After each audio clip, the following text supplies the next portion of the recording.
Holy smokes. It's another episode of the Curious Cats podcast with me, your host, Ricky Spears. No Chris today. Chris can't always make it, unfortunately, because he's got his own business to run. He's a busy boy. And, you know, the world's health ain't going to change itself, is it? So you have to make do with me. But fortunately, I've got a great guest in Donna Waters. Donna is a probation officer. She's a trained polygraph examiner. She has a degree in community and criminal justice. She's also a local community radio DJ in Ipswich on Ipswich Community Radio. She's just a great person all around to talk to. I enjoyed this conversation with Donna. She's got a lot to teach us, I think, because she's been through some shit in recent years.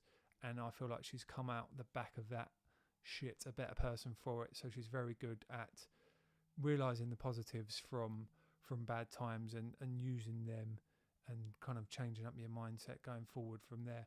So without further ado, please enjoy Donna Waters. Yeah, it's good. Okay. But yeah, you do get used to it. It's weird to begin with, but you'll find it's all right eventually. Okay. I think it's because I'm a visual person and I'm just trying to kind of like... Yeah, so you could push that down if you want and then just angle the mic up. So I think I found my position. Nice, good. I think I'm all right here. But on that note, it's probably a good place to start. Mm-hmm. I've got no idea what's happening with this broadcast thing. Broadcast thing? Yeah, the radio thing. Okay. So it was all born out of probably in the last few years, although I'm pretty self-aware, I know what my good points are and what my bad points are, people started to tell me I had a nice voice. Right. Just in the last few years. I don't know where that's come from, but I've heard that it can be soothing. I've heard that it can be sexy. I've heard that it's quite a smooth, just a nice, pleasant to listen to voice. Right. So I thought, I'd heard it enough times to think, hello, okay, do I need to look into this? Yeah. So I think someone mentioned voiceover work. So I started to look that up and see whether that could be something I could go into. But a lot of that was you have to have your own equipment at home and stuff. So I decided I didn't want to spend the money on it. So because I've got a bit of a love of music, I thought I'd go into being a wedding DJ. This is a real like roller coaster of how I ended up where I was. So I contacted like a local community radio station, so it's not for profit, right. And asked me if I could come down and learn how to mix music. Right. And he said, yeah, come down and talk to me. Like mix as in DJ mix music? Yeah, so like use their equipment and learn to mix, because I don't know where to start. Cool. Me and my brother used to DJ, but he lives so far away and is busy, blah, blah, blah. So he invited me down there and I got chatting to him, and I didn't realise how community radio worked. It's for the people, by the people. So you can talk about anything and play anything. There's no playlist, there's no guidelines or anything. So he invited me down to show me the equipment, but then we got talking about presenting, and he said that you can actually train to be a presenter. They do a course, a structured course, like 6 weeks long, to show you like how to use the equipment and stuff, how to interview and how to operate the mic and stuff, and enrolled me on it. Right. And that's it. So I didn't intend to be a radio presenter. How long is the course, is that? How long? Yeah. It's about 6 weeks, so it covers things like... You started it? No. I've done it. Oh, right, okay. Yeah, I've done it, but I still feel like a total fish out of water. Really? Yeah, I had to record, like, the 6th week, the last week, culminated in me recording, like, a practice show, and I was rubbish. I just realised how rubbish I was. Like, I imagine myself at home... Everyone is on day one, though, right? Well, this was week 6, you know. Well, yeah, but don't when you go live... Yeah. Well, no, I wasn't going live. I was recording it, but we had to stick to a schedule. We planned it all out in the same way that you'd plan a show. Yeah. We had like the fat controller, I call him, but he's like the station manager, watching over me, and he was kind of like tapping his watch in a comedy style and stuff. In radio, is he the producer? Interestingly, in community radio, there is no producer. And this is what I've learned. You do everything. So you plan your show, you plan what you're going to play, you plan what you're going to say, you're going to plan what guests you have. There's no pressure. Okay. As long as you don't swear on air and you've got an awareness of like the Ofcom regulations, you can do what you want. So there is no producer. And actually, it shines a bit of a light on BBC DJs. From what I understand, I don't want to do them a disservice because obviously they're they're really good at what they do and they're doing it for a reason. But I started to notice when I was listening to some, you know, for instance, BBC radio stations, they'd have like someone in from the Saturdays, for instance, you know, the girl band from ages ago. Yeah. She's been doing a little stint on a Saturday, and I thought, how is she managing to do all of this stuff that I'm struggling to do? Like, what training has she had? How is she sounding so natural and so good? Because I can't even tell you how hard it is. Right. People always say about radio, there's loads of buttons, but you only use a couple of them. But it's not about that. It's about the order that you have to press them in to make it sound smooth, putting the mic down. You're concentrating and focusing on what you're saying, and then you've got to cue your music up. And there's so much to think about. So what I learned was that on BBC radio, they're actually just talking like you and I are now, and there's someone else fiddling around with the buttons and queuing up the music for them. Yeah. So I don't know quite what a producer does, because I've never met one, but I imagine that they have a real big hand in planning a show, putting pressure on them to say certain things, you know, and I don't have any of that. So it should be really exciting and really cool. Keeping you on time and stuff as well, though. So you've got to go to the news, you've got to say about a competition, you've got to, do you know what I mean? Like telling them what they've got to say. I don't have any of that. But that's, again, the beauty of podcasts as well. We do whatever we want, we say whatever we want. Yeah. And there's other podcasts I've listened to about when you then, like a successful podcaster Joe Rogan got offered TV shows and he did them and stuff. But then he said afterwards, you've always got somebody, or if you do a podcast through a big network, they're pushing content at you. They're saying, don't talk about this, don't say that, don't say. It's like, fuck off. It's my podcast. Oh, you can swear on a podcast. You just did a swear. Too right, you can. It's my podcast, and if people don't like it, they just won't listen. Exactly. And that's fair enough. Yeah. And I'm not doing a podcast for families. I'm doing it for people that are my age and into stuff that I'm into. And that's the beauty of the way stuff is consumed nowadays. Someone can choose what you're doing and choose to play it at a certain time, whereas I guess in radio it's slightly different.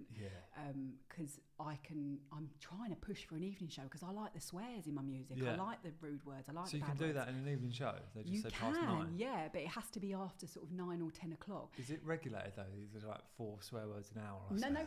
No, right. It's a free for all. Even the C-bomb? Yeah, even the C-bomb. There's a guy that runs what does he do? Death metal. He totally looks the part as well. Right. And his talk, and it's a subject matter as well. There's the F, there's the C, but there's also like, you know, fucking people when they're dead and stuff's coming out of them. Okay, and right. The subject matter is really dark. and you can play what you want, but you just can't say it, which I find really strange. So I can play a song with the F and the C, but I can't say the F and the C. Crazy. Yeah. See, that in itself is ridiculous, surely. Because people are hearing it, but I don't know what that's about. Whether it's about you're buying time in a public airwaves. I actually don't understand it, but it's an Ofcom thing. I have to represent the station. I can't say those words. Yeah. So what's Ofcom's involvement in a radio station? They control the airwaves. They're not listening. They just regulate. So like they've got a list of do's and don'ts. They basically regulate it. So things like libel, you can't state something as a fact if it's not a fact. You have to state that something's an opinion. Yeah. You can't say anything discriminatory. They've got to have those sort of rules in place. So yeah, I mean, you could argue that there's not going to be families listening to a show at 10 p.m. at night, but technically if someone gets into their car and turns the radio on, I guess you're in a public space, aren't you, in certain situations if they're playing in a factory. Right, I actually don't know, but I don't understand why you'd be able to play a song with that in though, but you wouldn't be able to say it. That is not clear to me yet. Yeah, because it's still the same that you listen if you want to listen. It's not like, I know it's on public radio. That's the difference. I suppose if you consume a podcast, you're making a decision to download and you consume it. But radio, you turn it on, it's there, and you can't control. You have less of a choice, I guess. If you hear something you don't like, you can choose to turn off. But you're accountable for what you say on there and stuff. So yeah, that's a bit nerve-wracking because you want to be opinionated, you want to be edgy. Too right, yeah. But that's how you get listeners, isn't it? And I think I'm getting more and more into these days about, for example, some UFC fighters doing well and some not, some being liked, some being hated. Because there's been a lot of talk about John Jones and Daniel Cormier. Okay, and on Joe Rogan they talk about why Daniel Cormier or why John Jones wasn't always liked. It's a long-winded way of making my point, by the way. Yeah. In the early days, he wasn't always being himself. He was talking about God a lot and talking about being a good person and all this stuff. But then meanwhile, we find out that he's doing drugs and he's involved in a hit and run. And you realise that people can just smell bullshit. When you're not being yourself, people just kind of know. Yeah. And I think that's something that I like about the podcast is you can just be yourself, and if you're not, then people are going to smell it a mile away and just be like, definitely, what are you on about? Especially in something like this, it's unapologetically be yourself. Yeah, you might always have some terrible points, but at least admit I was wrong on that one. Sorry. Yeah, definitely. And call each other and what are you talking about? Just like you do as a friend. Yeah, you're not infallible. Yeah, and people will see that, and it will seep out of you, over time, because it's such a free way of talking, isn't it? Yeah. But I bet it must be, I guess, difficult doing that for the radio. But you can just be you. You just have to be a bit careful. Yeah, definitely. Can you comment on current affairs and stuff like that? Yeah, you can, but you're supposed to do it in an unbiased way. So if you say, in the same way the BBC do, I guess, we're not subject to the same things as the BBC, but if you say something, about Trump, for instance, you've got to kind of say something from the other side as well. So you've got to be kind of unbiased. Okay. Which is no fun, really. Yeah. You've just got to find other ways of injecting your personality into it, giving opinions on the music, I guess. Yeah. Making jokes, making observations. Yeah. So sorry, you've done the course and you're recorded a few practice ones. I've done one practice one. So we'd learn about something new every week, like Ofcom, or we do interview skills. And then there'd only be 15 minutes in the studio practicing our skills. So everyone would be fighting and chomping at the bit to have a go. So actually you only got really to link a few songs together and practice what to do. So the 6th week I had to record a show. It was an hour and a half long. So there was lots to think about, and I had to have a bit of variety in there as well. Yeah. I have never sweated so much. Really? Yeah. It's like I'd just done PE or something. Yeah. Awful. And actually made me realise how exciting it is. Yeah. Because it almost feels like you're not in control of your own body and what you're saying. Right. When you would say something and it would start flowing so effortlessly, and then you'd be getting to the end of your sentence and you think, oh shit, I've got to find the button, I've got to find the music. And you've got one hand on this, one hand on this, the coordination, everything just feels so alien to you. When you learn to drive. Yeah. And I remember having my left hand on the gear stick and thinking, I'm not left-handed. It feels like someone else's. Okay. Do you know what I mean? Everything I just feels really wonky and like it doesn't really belong to you. Yeah. And I felt like I didn't have any personality. That's the thing I hated the most. Right. Although I can break it down into actions, I have to say this, then I have to press this button, and then I have to press this button. But then in between, I was just being really stiff. And he said that's just the environment. Once you get used to it. Yeah. And the thing is, I'm not even a perfectionist. I'm like the opposite of a perfectionist. But I do not want to go on the air if I don't sound like me. Right, yeah. Because what I'm finding is the only time I'm ever under the spotlight in my life is when I'm at work. So the persona I adopt, the hat I put on at work, is like a professional speaking one, minding my P's and Q's, getting every single word right. And that's not how I want to sound, because that isn't how I talk. I want to talk how I do to my friends and my family. Yeah. So then that's the biggest challenge for me, actually. But you do that effortlessly at work, I'd imagine. Yeah, I mean, it's practice, isn't it? I think it's acting. Yeah. Because I have to withhold certain things. There's certain things I want to say, and I have to try and find a certain way of articulating that, so that I'm not. It depends on your audience, of course. I think in my job I have to go into court and things like that, so I really do have to mind what I say, and I have to buy into all of the sort of, the hierarchy of it and stuff. But if you're talking to a manager and you want to say, this guy is a dirty Bertie, you can sort of say it and she'll know where you're going with it. But I don't have anything where I have to have the spotlight on me yet try and remain relaxed. It's just a really weird feeling. But I think that will come as I get used to the environment. Definitely, because you're used to the other environment that you're speaking to. And that's kind of high pressure in a way as well. Do you know what's just got me thinking, actually? Of the point I've just made, I've got something the opposite. I do actually have to remain affable and relaxed and friendly when I work with the people that I work with, because I'm a probation officer. Yeah. So I'm sitting across a table from someone who's done something naughty, and I have to enforce them, I have to supervise them, I have to monitor them. I also have to gain their trust, and I also have to communicate with them in a way that they understand. Yeah. So actually, the more I think about it, I do have to try and remain relaxed and non-professional in certain circumstances. Adapt to my communication depending on what I'm doing. Yeah. But that's not me either, is it? Talking to someone in that way. I can't say the things sometimes you want to say to someone. But it's a part of you, isn't it? But we've all got different hats you have to wear there. That's a fair point, yeah. And it is acting, that's all it is. It's a lot of the time it's appearing more confident than you might feel, I think, sometimes. Yeah, which we all do most of the time, I think, at work particularly. Oh, God, but I think experience does breed confidence, doesn't it? Definitely. So you've obviously got confidence at work because you're experienced, and I guess eventually with the radio thing it will be the same. And that's what worries me. I don't think I'm really gonna. It's like driving again. It's like driving. You're not gonna get better at it until you do it. Yeah. So there is going to be that first time I go on air, and I don't think I'm going to be very good. I know it's not a very positive thing to say, but that is actually going to be the truth. The first time I do it isn't going to be a good representation of what I want it to be like. Yeah, that's something that again with podcasters have spoke about.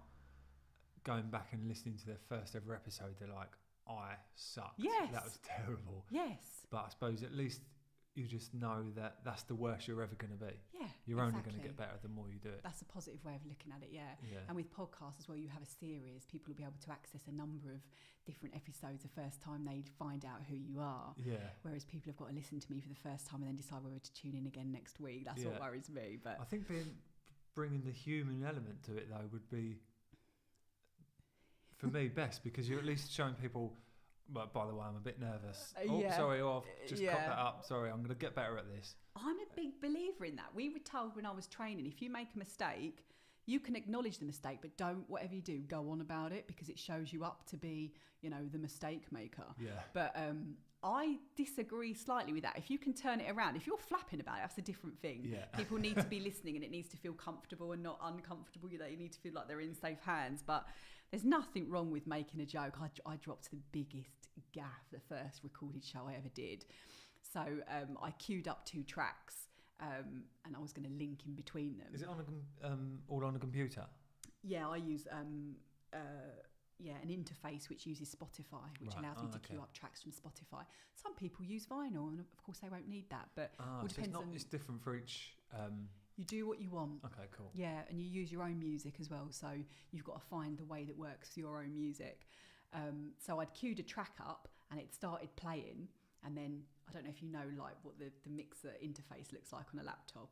I don't know if you know, you've got one track moving, and then you've got deck free, and you've got to queue up another track into the empty deck. Yeah. I was sort of not outwardly flapping because the song was playing. It's your time to sort of gather yourself. But I went to drag up my next track, and I put it into the deck that was already playing. So what the listener could hear was a nice bit of Roxy music. And then halfway through, just cut into some some Skepta or whatever it was, and it just sounded obviously awful. Yeah. But I made a joke about it. I think you can't really not, can you? Yeah, definitely. In fact, when I've heard mistakes happen on radio and they don't mention it, it's a bit like, well, there. You feel a bit tricked. You want your moment, don't you, to sort of, do the British thing of pointing at people and laugh at them when they've made a mistake. It's only right. Yeah. Yeah, I'd agree with that, totally. But that's probably a good segue to talk about I was about to say criminal psychology, but it's not. It is criminals. Did you study criminal psychology? No, there's different modules. The degree is community and criminal justice. So it's made up of loads of different, there's a psychology bit, there's a sociology bit, there's a law bit. And there's cognitive behavioural therapy we use in our appointments. Right. There's loads of different modules that look at different reasons why people commit crimes, which is what I'm about, what I'm interested in. You sort of drift away from that bit when you're doing the job. You just end up going through the motions of the day. But at the time, you're immersed in it. You're thinking about, why do people do the things they do? And you lose the curiosity a little bit when you're actually doing the job, because you're all about that individual and how did they get where they are, and trying to understand them as a person. The theoretical side of things goes a little bit. But there is always the bigger picture. There is people's backgrounds, people's socio-economic backgrounds, people's brains, which isn't talked about as much. That's frowned upon a little bit more these days. What, talking about people's brains? Yeah, like people's physiology. Okay. There is stuff about, it's quite considered old-fashioned, unless there's stuff that's developed in recent years that I don't know about. That's entirely possible. Yeah. But there was stuff like in the 1920s about what was his name? Lombroso or something his name was, and he said that that there was a certain physiology that could be identified amongst people that you'd find in prison or people in courts. Right. And he would describe them as having like wider noses. And actually, there was a lot of criticism that when you stepped back and looked, he was sort of describing black and ethnic minority people. Right. So that was frowned upon. He wasn't explicitly saying that, although there is an over-representation of black people in prisons. That's a fact. Yeah. But it's an over-representation, meaning that, you know, there's too many. So why is that? Is that the system arresting them more than is necessary, like institutional bias, or is there something to do with backgrounds that needs to be looked at and stuff? Yeah, so that side of things is frowned upon for that reason, because you're sort of making generalisations about people. But I used to work on a lifer unit quite a few years ago in a prison. So these are people that have done the worst things, therefore the most money and the most resources get spent on them. They'll chuck anything at them to try and understand and prevent them from doing it again. Okay. So in order to help us... You go into a prison to do the work, to do this? Yeah, so I don't know if you find this interesting or not, but the probation service works with every part of the sentence. We don't work with people before they're convicted, right. But we go into courts and we interview and write reports on people before they're sentenced, and we advise the court on what the sentence should be. Right. Court have the final decision, of course. Then we work with them after the sentence, either to carry out the sentence or parts of the sentence. And then if people are serving long prison sentences, we have to make recommendations to the parole board as to whether they should be released or whether they should be transferred to open conditions. So when I was in the lifer, based on the lifer unit, there was a team of probation officers. Someone who's serving a life sentence. Which is how long? Well, it's indeterminate. So mandatory life sentences for murder. So you might hear, see on the news and stuff, when someone commits a murder, is convicted, they get sentenced to a life sentence with a tariff of 20 years. Right. So they have to serve 20 years and they're not going to come out before that. Regardless of how well they do in prison, right. They have to prove that their risk is reduced. So they won't come out before, they could serve 20 years on the dot, like this War Boys guy that's been in the news. Much controversy about that. Or you could do 30, you could do 40, you could never come out if you're not safe to do so, or you can't demonstrate that you're safe to do so. I mean, that's unlikely that you never come out, but that is possible if you get sentenced later on in your life and you get a 30-year tariff, for instance. Yeah.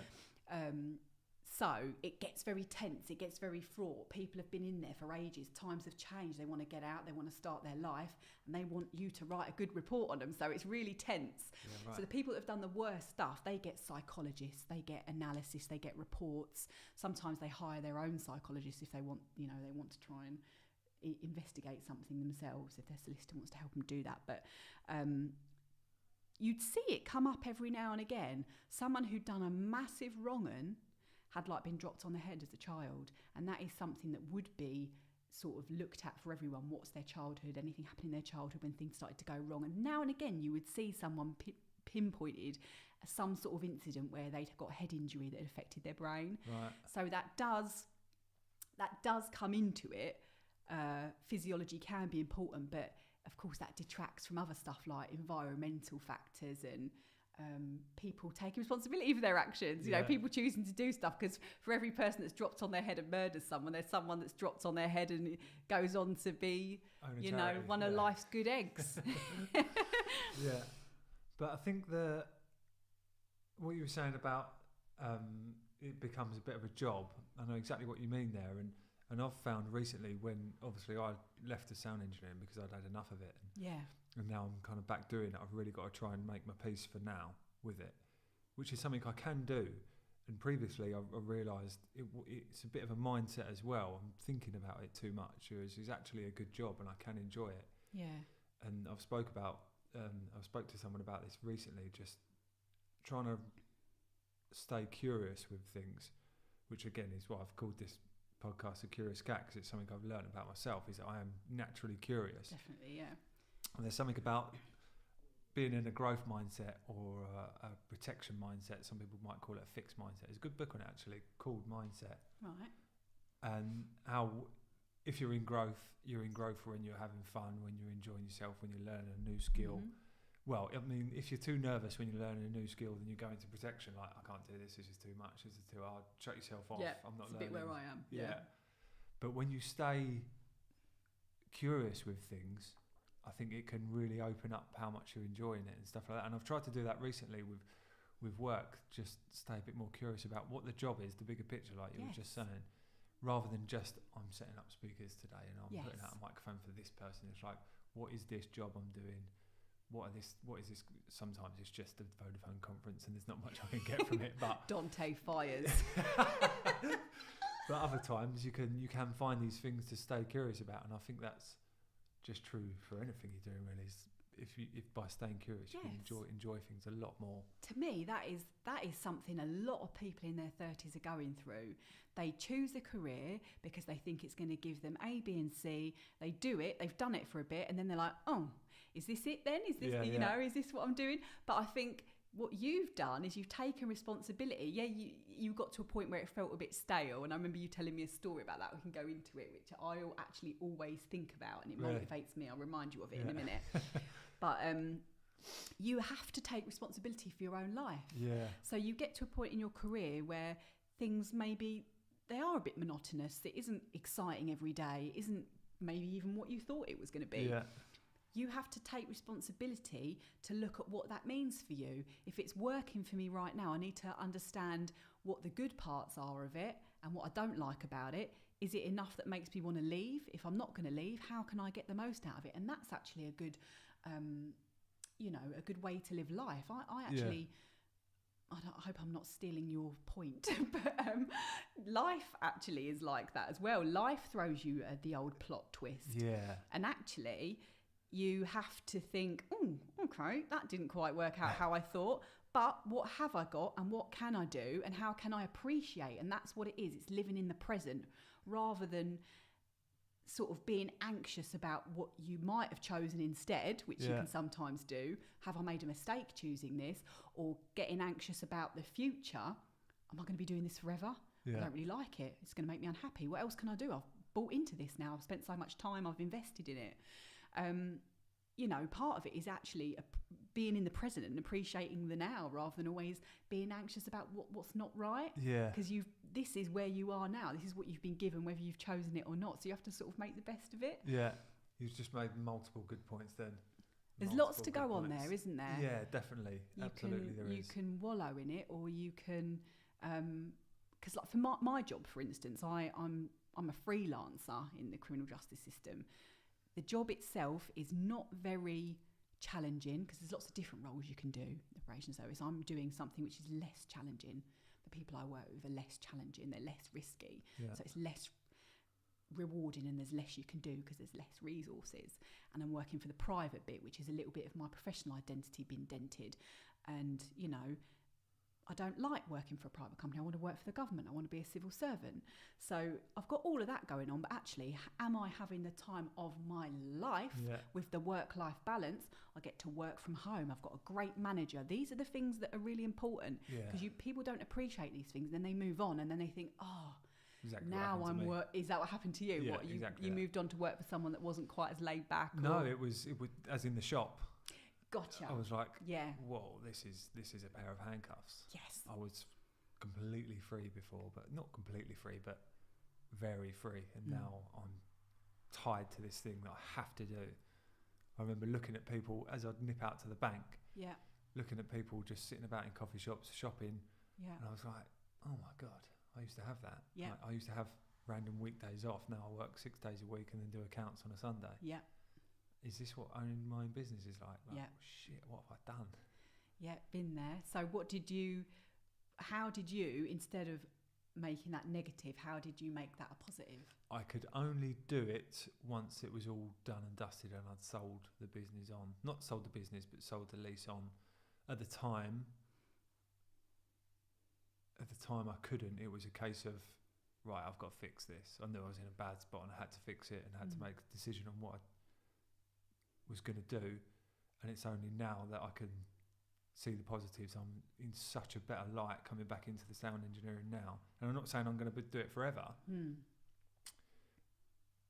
but again, other freelancers in the industry don't realise how well we have it. Yes, they do not have a clue. They're focused on the negatives and don't appreciate like they're complaining about the standard of hotel, the standard of food we're being given, and like I don't think they know what some of the alternatives are, Yeah. because they can suck.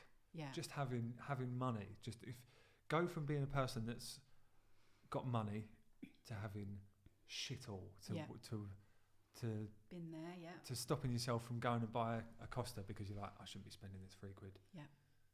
Could do that for a while, and Mm-hmm. then complain about how bad your food is on this particular gig. It's like, perspective is huge. So when you come back in, yeah, which you've actually come full circle to what you left, you're in doing the same thing, but your mindset is different and Yeah. you look at it differently. yeah, So completely. many stories like that.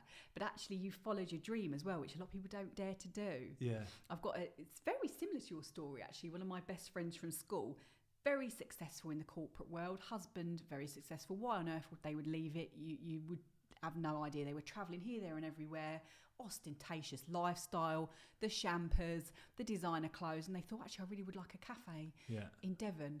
And they done it well. The coffee machine was top notch, design, the interior was just what you'd want it to be. But exactly as you've said, the idea of it matched with the reality, the disparity is real. Do you know what I mean? massively. And they had to scale down their lifestyle. And I think they had a wedding anniversary, and this is such a funny little anecdote about how two people decide to actually knock it on the head, Yeah. and who dares to say it first. Do you know what I mean? Yeah, So they decided to spend a little bit of money on their wedding anniversary, and they went to a hotel somewhere. They were in a hot tub. They had some champagne. This is not the sort of thing that they were allowing themselves to do these days. yeah, So they sat there. The female, my friend, she is outspoken. She just sipped the champagne, and there was like a very pregnant pause, and she just went, I really like doing things like this. And he went, oh, okay, me too. And she went, yeah, I'd like to do it a bit more, maybe all the time. And I was like, yeah, but we've got the cafe now, haven't we? And she said, yeah, we could maybe not have the cafe, and it was just like someone had to say it first. Yeah. They built something to be proud of, but I think also you imagine how it's going to be. yeah, And I've had a little tiny go at running an independent food business, and how you consume things, it's so different being the other side of the counter. I've had a bit of a hand in like a gourmet burger van basically, and you have all these exciting ideas about how you want the burger to be, and we could make one like this, and we could make one like this, and you get excited and you put it on the board and you set up for the day, and everyone just wants a cheeseburger. yeah, The general public are not you, yeah.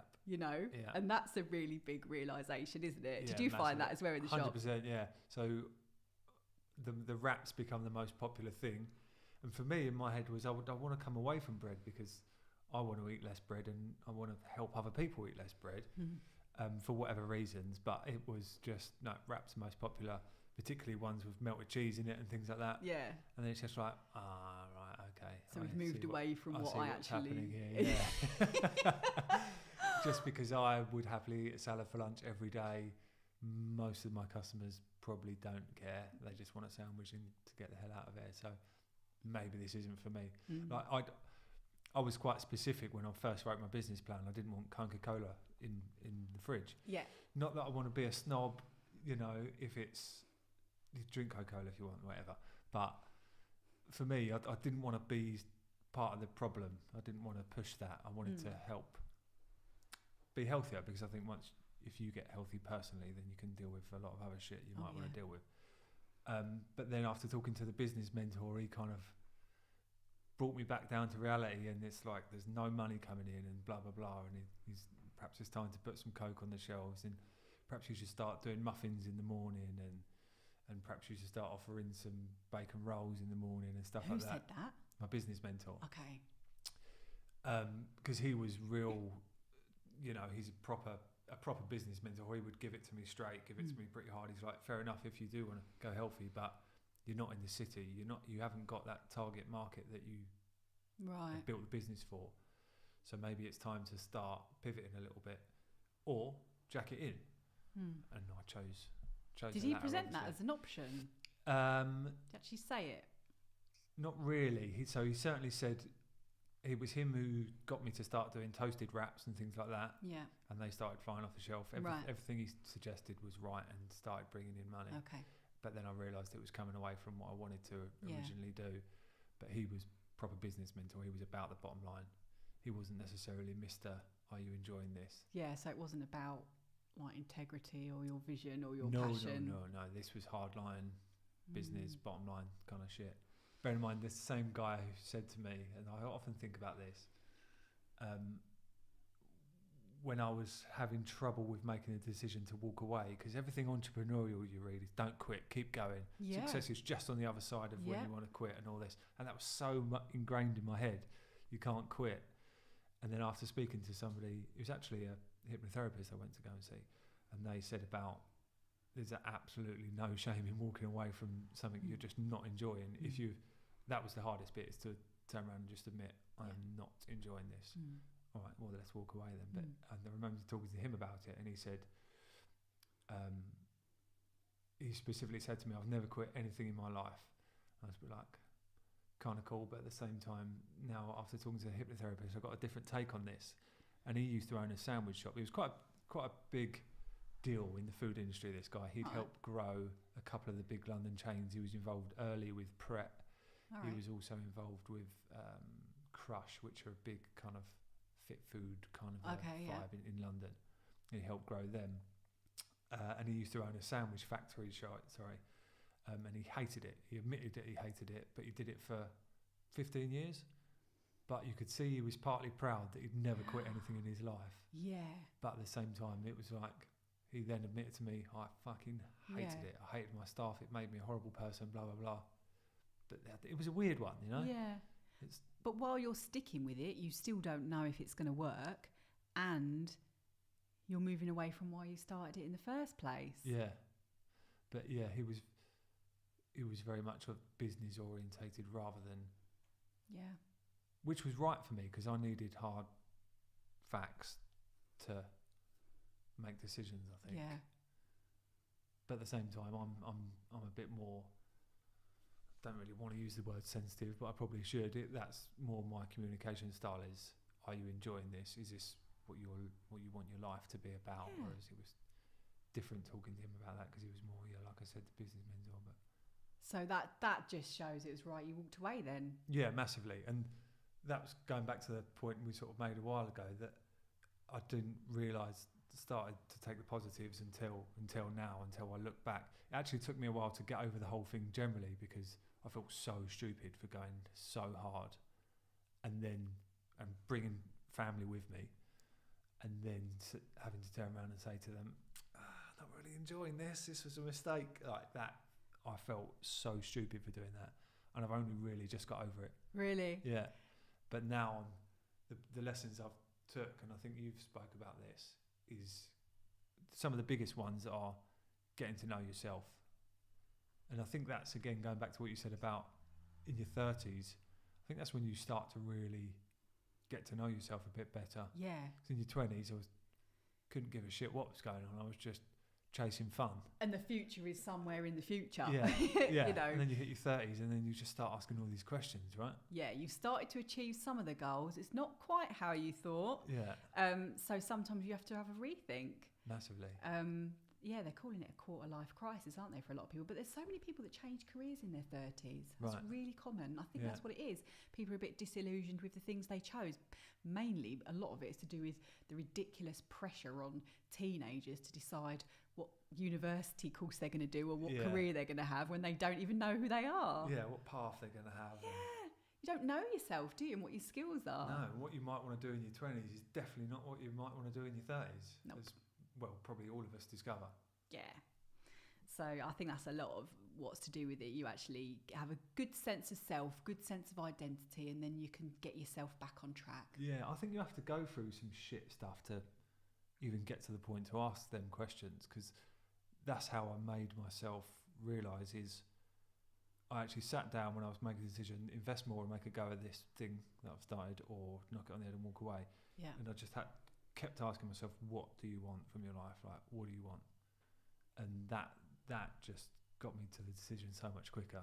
That's right. I don't really know, but I do not want this. Because work is just one part of it, isn't it? Yeah, massively. And work isn't it's not going to make you happy, it's not going to make you unhappy, it's just one part of it. If it starts to seep into other areas of your life and ruin, the time you've got with your partner, your self-esteem and all that, it really can't it? Yeah. That's when you realise that there's so much more to life than just work. Definitely. Which I think must be something you've had a double bombshell in the last few years that only seems to have, from the outside, you could talk to this better than I could, only seems to have, in the long run, done you, I don't know, it just seems so positive now, which is just sounds stupid to say, but it for some reason it feels like it is to me. Yeah. Well, it looks, from the outside, it looks like my life is more positive and better since all this bad stuff happened. Yes. Yeah. I think that is a mindset thing, my mindset, appreciating what I've got, because really, not a great deal has changed other than that I'm not in a marriage anymore, and I've been through some stuff, but I'm essentially the same person. I do a similar kind of job, got the same dog, the same family, live in the same area, but for some reason, I think it's a mindset thing. I appreciate what I have got. You can get sucked into the abyss sometimes, and I'm only human. It's not all roses, and I think that is the outside view, and it's probably worth saying as well. I get this sometimes. I'm quite an avid social media user. Like Instagram, for instance. People often say, "Oh, well, you've been up to some good stuff. Life's good for you, isn't it?" And I just think, well, yeah, it is. It's really good, and I can talk about how I, appreciate what I've got and how Instagram works for me, actually, because it gets a bad rap, but I think it's actually improved my life, and I'm quite happy to talk about how that is. But that is just me showing the good bits. I don't 100%. Instagram when I'm lonely at home on my own. What's your tag on Instagram? Cracks me up every time. What tag? What, my name? No, not the tag. Sorry, in your bio. Insta reality. Yeah, definitely. Yeah. What is it? Insta reality, bon vivant. That's it. Actual reality, onion ring enthusiast. And that is true. Yeah. My Instagram makes my life look a lot more exciting than it is. But that's just because, I don't know, I use Instagram in a way which is to appreciate what I'm doing. I document what I'm doing. And do you know what? That's what it's good for, right? Call me a twat, but I love nothing more than a scroll through my own Instagram just to appreciate what I've been doing and the opportunities I've taken, the mindset that I've got. You're a twat, by the way. Yeah, massive twat. You won't have to look at my Instagram. Insta twat, I think the phrase is. But it makes me appreciate the now. Yeah. And that is what I'm trying to do. Like I say, there's a lot of dark moments still where I feel lonely, and I don't document those, and I don't Instagram those. Yeah, funnily enough. Funnily enough, no one wants to know about that. But I think you're right. You have to have had dark moments to appreciate the light moments. Yeah. And to understand more about what you want and you don't want from life. Which is massive. Yeah, and obviously I had a really big health scare as well, didn't I? Like a few years ago. Yeah, well, that's the two sort of things that I was talking about. Obviously, the divorce and then the health scare as well. Yeah, within 6 weeks. Is it a weird question? Is it a weird question to ask? Which was bigger? Yeah, no, that's a really good question, because that is one of the biggest things. I remember people saying at the time, "We're going to have to go to Donna, we're going to have to get her, we're going to have to take her somewhere. She can't deal with both of these things at once." Yeah. But actually one outshone the other. Right. So my marriage broke down, and then 6 weeks later, I was diagnosed with cancer. It sounds like one of those sob porn books, doesn't it? Like all these bad things that happen at once. Like, literally, you can write it, to be everyone honest. Leans in. But they are interlinked, and I will talk about it. Right. So I was going through a marriage breakdown, which was like quite traumatic circumstances. It wasn't just we had a chat and decided we didn't want to be together anymore. There was some, big revelations and uncoverings, as you well know. Yeah.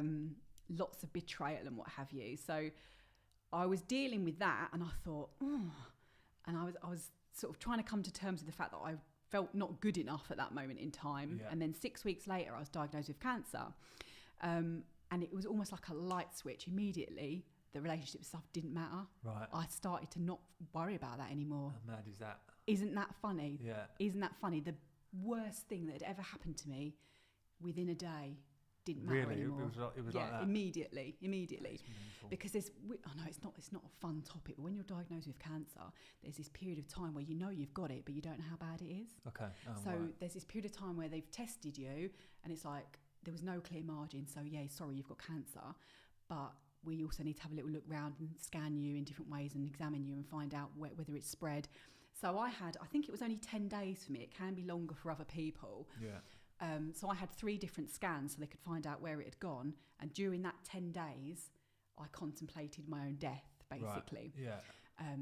Because when you're dealing with... So you know nothing. You know you've got cancer. Yeah. And you had to wait 10 days until you find out how severe it is. The results of all the scans and different things I had to book me in for. Intense. Yeah.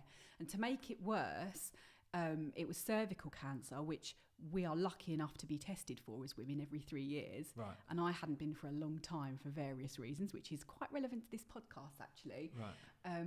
And actually, I counted back and it had been 8 years since I'd had a test. So imagine all the stuff that can go on inside your body unmonitored for 8 years. Yeah, right. I started to feel things that weren't there and convinced myself I was dying. Okay. So, yeah, like I had to be prescribed sleeping tablets and stuff because I was just up in the night thinking it's in my neck, which is funny now because it doesn't work like that. It doesn't spread from your cervix to your neck. The body doesn't join in that way. But and also when you're dealing with a crisis, it's like a self-protection mechanism. If you imagine the worst, then if it does happen, at least you've gone there and you've contemplated it. Okay, yeah. So if they told me that I would never recover, at least it's not a shock because I'm already thinking, I already prepared. That's like a self-protection thing. Yeah. So, these 10 days went by and I didn't sleep very much. I was in a right old state, wouldn't let anyone in the house because I was so obsessed with being good company that I didn't. It's really weird, the funny things that you go through. Yeah. And then during that 10 days, I didn't once really obsess about my future relationships or think about my divorce or worry about, what had happened with my husband and all that kind of thing. I was worried about being alive and fucking crazy. And just being alive. Yeah. And I made all these sort of like childish statements in my head, like, if I get through this and I live, then I'm going to go on and do this. And I don't always appreciate life in the way that I should, and I still do stupid things. I still swear at people when I'm driving. I still make judgments about people, but... Part of being human, I think, isn't it? Exactly. But my mindset on life is slightly different because I have sort of stared death in the face. Anyway, to round it off, I am all right, and it was actually caught quite early. And it was dealt with by surgery. So that actually worked out quite well, but I went there in my own mind. Yeah. And that's the important thing, Yeah. even though...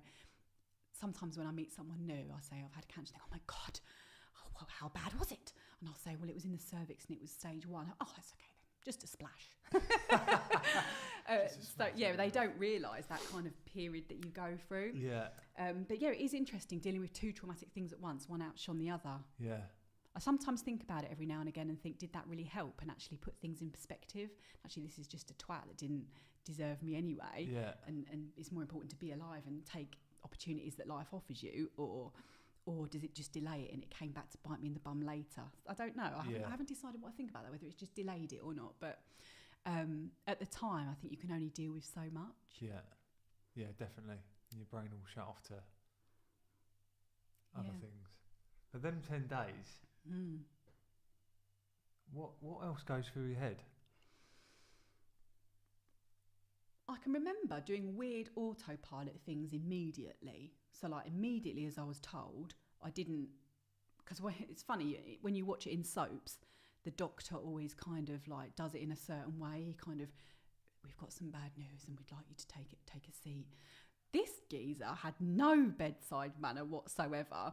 He was like, called me back in. I thought it was a checkup or something. I knew that my test results had been... when I had my smear, which is the normal test that everyone goes through, I had like high grade cell changes, which is not unusual. Went back for them to scrape the cells out, which is actually a biopsy, is what they don't tell you. Right. He said, oh, that looks a bit tender. Come back in a couple of weeks. And that's not normal. So I just thought he was going to come back and have another look. But he just kind of sat me down and went, we've looked at the bit that we took, and I'm afraid he sort of did this head on the side thing. Yeah, it's cancer. And that was not good enough for me because I wanted the full information, and he obviously couldn't give me it because all the tests had to be done. And I went into a weird autopilot because I wasn't that wasn't on my radar at all. Not even remotely. Not even remotely. Shit. So I went into, and then I did some really strange things, and everyone just sort of abused me for it at the time. I rang up my line manager and told her that I wouldn't be coming in to work today, and that I had a meeting at 2 with Wendy, and could you let Wendy know? And they were like, Donna, go away, go home and sort yourself out. And I was like, oh, but I think I've got some, I went into a weird sort of, I don't know what I was doing, whether I was trying to be practical or whatever. And then I rang my sister and told her, and then I drove to my parents and told them, which is something you never want to do. But I think I spent a weekend with them, and I didn't want to fall apart. This was pretty much immediately. Immediately, I left hospital, picked up the dog and drove to my parents and told them. And I spent a weekend with them, and I was so... I don't think I cried in front of them or anything. I just told them, and I was like, but it's going to be fine. They said it's the slowest growing cancer, and I sort of, was quite dismissive of it. Actually, that started to rub off on me a little bit. Yeah. I got a message on my answer phone over the weekend from the cancer nurse saying, just like to introduce myself. My name's, Sharon or whatever, and we'd like to see you if you want to, but you don't have to. It's all very, nothing to worry about until we know more. And I just bought into it and went, okay, and I just deleted it and carried on with my weekend. Then I got back to my own house on the Monday on my own, as is often the way when you live on your own. Yeah. It's just you and your own thoughts at the end of the day. Yeah. And everyone's gone home, the telly's off, and you get into bed. It's just your own thoughts. And the dread crept in immediately, and I started to ruminate on things. I didn't have anyone to bounce anything off. And actually, I didn't feel like I could talk to family members because I didn't want to worry them. Yeah. Because you want to share your darkest fears. Yeah. And every time I asked a nurse, they couldn't reassure me because they didn't know. Yeah. And I remember the nurse saying, you need to go and get some like tranquilizers, which actually the doctor wouldn't give to me because apparently you can get addicted to them easily or whatever. But I did get sleeping tablets. So I took those, but continued ruminating on it and went in to see them and asked them for reassurance that I was going to be okay and that I was going to live, and they couldn't say yes, and that was the worst thing. I just wanted someone to just tell me. She tried to reassure me as much as she could. Yeah. She said, it's unlikely. I really think that if it was more advanced, you would have experienced some other symptoms, which is a really good way of putting it. She couldn't reassure me, but she told me what she thought based on the information that she'd got. She said, again, I can't guarantee to you. So what I did was go out for dinner with my friend Amy, and I just asked her at the end of the dinner, will I be okay, Amy? Will I live? And she went, yes, of course you will. And that was like all I wanted to hear. Yeah. And she's not a medical professional. She's Amy Tuffin from Hadley. But she, just her saying to me, of course you will. Of course you're going to be fine. Yeah. I was like, thank you.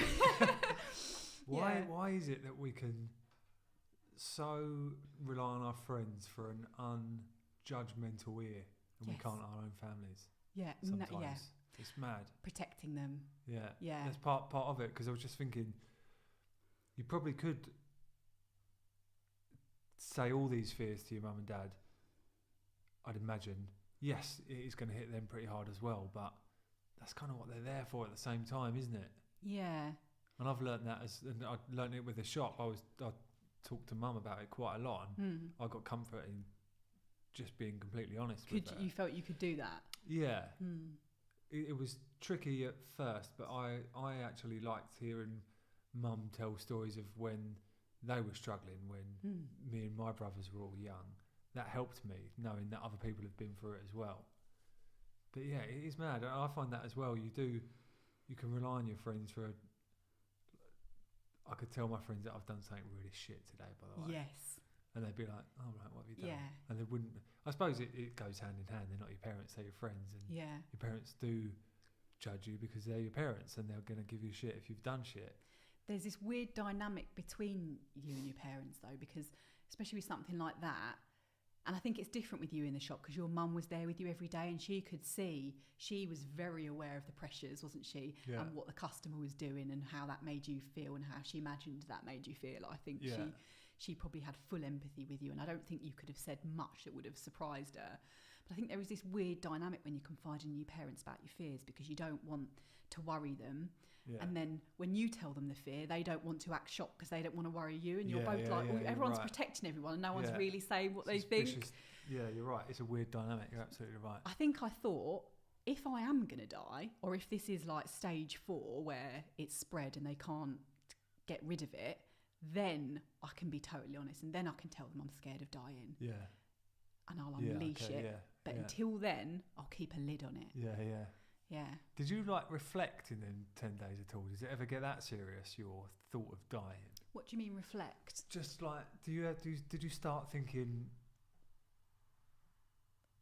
about your life as in, shit, if this is it, what's it been like? Do you know what I mean? Yes, yeah, a little bit, yeah. Did you get there or not? Yeah, a little bit, yeah. I started to feel really sad about the things I hadn't done yet and the things I wanted to do. Interesting. And I felt like, you know, when someone dies and they say, oh, they had so much to live for, that's how I felt. Yeah. I felt there was so much stuff I still wanted to do. Yeah. And that put like quite a positive spin on it. Cool. Because you could, coupled with like the marriage breakdown, you could allow something like that to reflect on yourself. Yeah. And think, well, I'm no good for that, or I wasn't considered good enough for that. But I never had that. Yeah. I never felt like that. That's a self-confidence thing, I think. I never let it reflect on me. I always let it reflect on them. And I know not everyone can do that. And I think that depends on the circumstances. And I think I probably would have been different if it was a mystery woman that I'd never met before. Yeah. You know, like you see on the TV and screen, don't you? If you know, a man meets a woman in a club and it's like, who is she? And then they go rifling through the phone and the social media to try and find a picture of her. How shiny is her hair? How big are her boobs? And this sort of thing. I actually knew the person, as you know, and it's not the done thing in this country to say this, but I sort of had a full confidence in myself that he'd not gone on to something better. That's a self-confidence thing, I think. No, it's not arrogance, but you've got to cling on to what you've got, haven't you, in times like that? 100%, yeah, definitely. It's whatever works, isn't it? Like you said, you've got to cling on to what you've got, and this podcast isn't about what's the done thing. It's about being as honest as possible, and if as honest as possible as comparison's not always healthy, but and then fucking say it. In that moment in time, it did help. It did help me. Helped that I knew her character. I knew what she looked like. I knew her very well. So I sort of made that judgment. And like you say, if it helps, go with it. Yeah, like you make a good point. It might not be right, but if it works for you, then go with it. Yeah. As long as you're not hurting anyone else in the meantime, then absolutely. The time people die of cancer and there's nothing they can do about it. Yeah. Do you know what I mean? Yeah. But what I was saying earlier about actually people think it's unlucky that the marriage ended and then that cancer came 6 weeks later, it's an important point to make about self-care, because I lost myself a little bit in the relationship. Right. We were going through, linked to what we talked about earlier, we were starting our own business, our own food business, which was totally immersing us, and we were drowning a little bit in some of the things you've discussed. And he was really suffering, resettling from the army and stuff, and I actually learned a really valuable lesson there, because I just focused everything on him, and I wasn't looking out for me at all. And when I moved out of the marital home, I'm a bit of a list maker, and I found list after list after list spanning years where things had been ticked off and crossed off, and the one thing that was never crossed off was book smear test. And I wasn't looking on lists. List after list, and I wasn't looking after myself. And interestingly, you talked about how did you cope when it ended. One of the first things I did after the marriage sort of ended was book the smear test, like within about 3 days. And I don't know what's going on there, whether I just thought it's my time now, time to look out, put myself to the top of the list. No one else is going to do it. And it's such a fascinating thing. That's one of the first things I did, booked a smear test in 3 days. So that's why the diagnosis was so quick, because I switched my focus onto me. That's what that was. Yeah. It's quite a story. Yeah, you sort of all the what ifs. What if we just stayed together and I never booked the test? Yeah, right. Do you know what I mean? Hell, yeah. It's mental. Yeah, because I could have easily carried on the way I was. I mean, no, I wasn't really having not that many symptoms, really. Yeah. I think, not that I noticed at the time, but you look back and there were some, but I could have gone on for years not booking that test, and it would be a very different story. So, all very weird how everything links up and one thing leads to another. Yeah. How do you...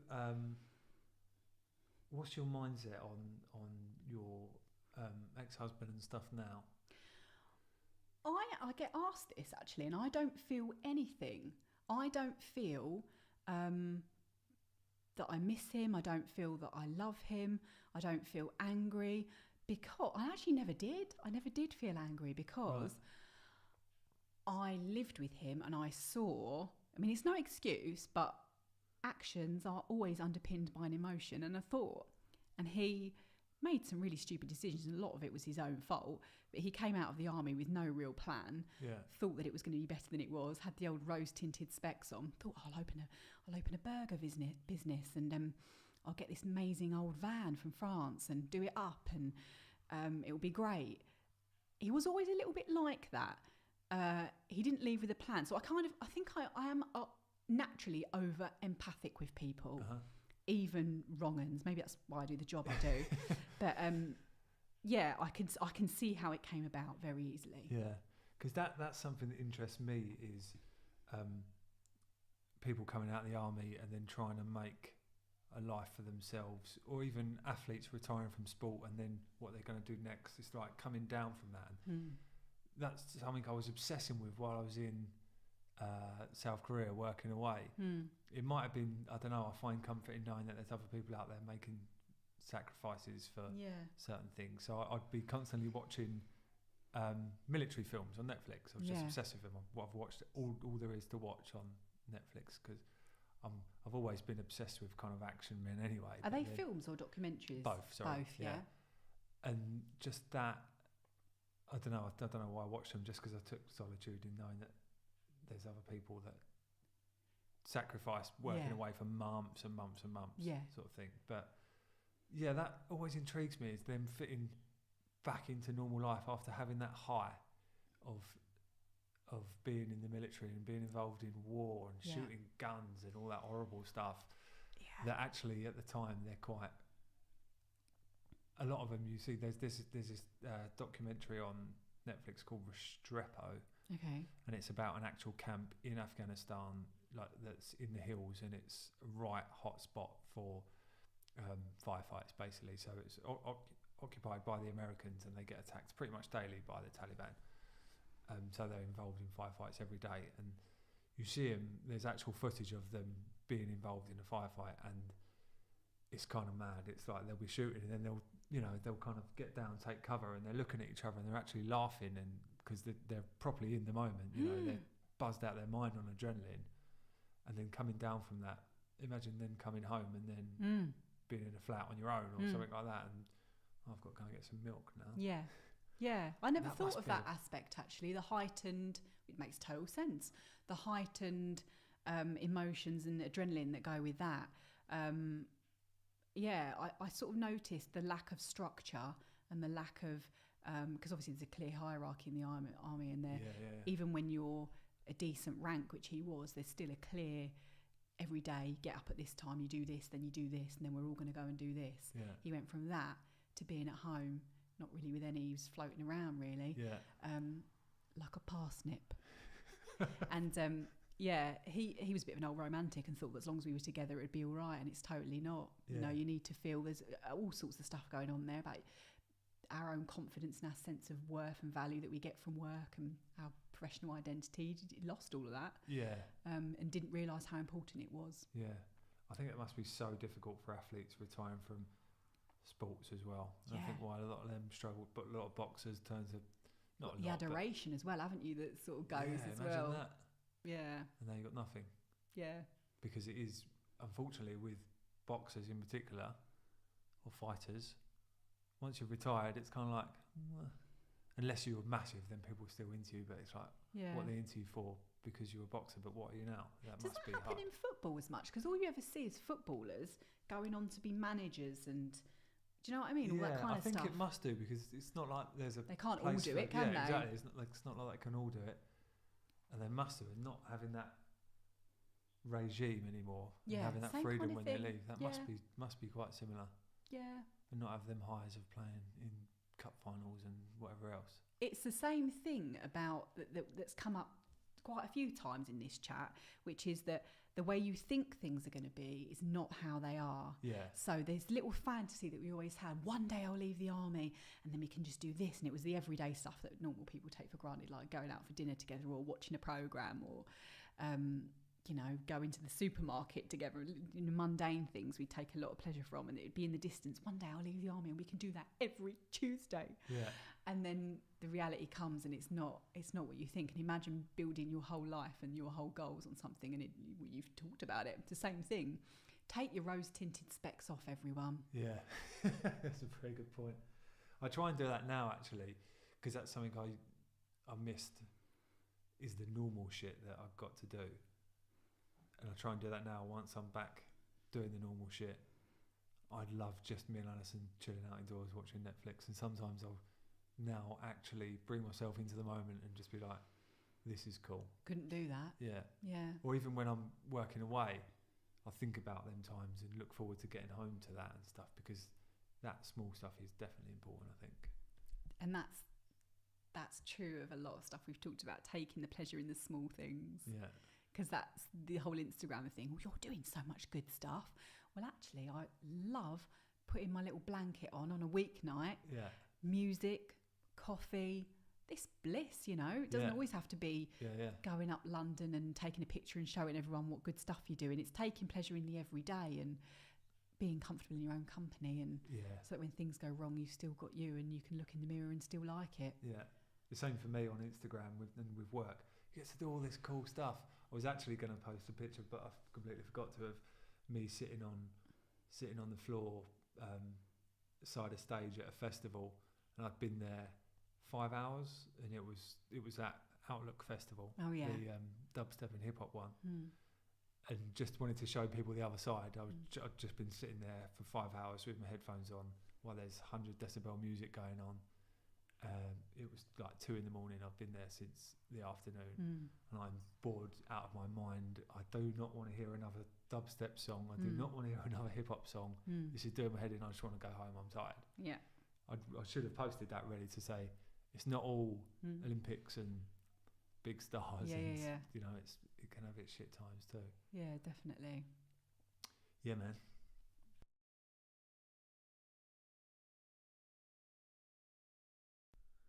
Here endeth the podcast. Sorry, terrible at signing off these early podcasts. I'm going to get better at that. I just would panic and press stop. But that was Donna. If you want to learn more about Donna, you can give her a follow on Instagram at Donald Walters. There you can learn more about her radio show as well and the progression of that. Bye for now.